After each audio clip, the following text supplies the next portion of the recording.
वक्फ सुधारणा विधेयकावरून राष्ट्रवादी काँग्रेस पक्षातील मुस्लिम नेत्यांची वैचारिक अडचण झाल्याची चर्चा आहे। राष्ट्रवादी प्रदेशाध्यक्ष सुनील तटकरेंनी वक्फ सुधारणा विधेयकाच्या बाजूने मतदान केलंय, त्यामुळे मुस्लिम नेत्यांची अडचण झाली आहे। पक्षातील अल्पसंख्याक सेलचे पदाधिकारी अजित पवारांची भेट घेणार असल्याची माहिती समोर येते।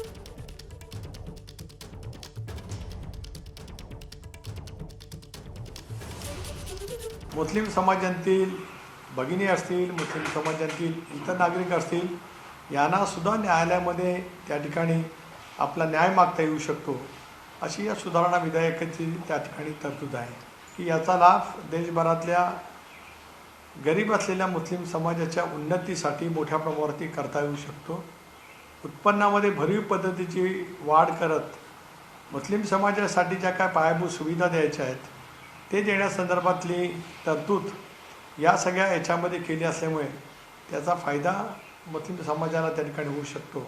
राष्ट्रवादी काँग्रेस पक्षाने काल बिलाला पाठिंबा दिला, त्या बिलाच्या बाजूनेच मतदान मी त्या ठिकाणी केलेलं आहे। एबीपी माझा, उघडा डोळे बघा नीट।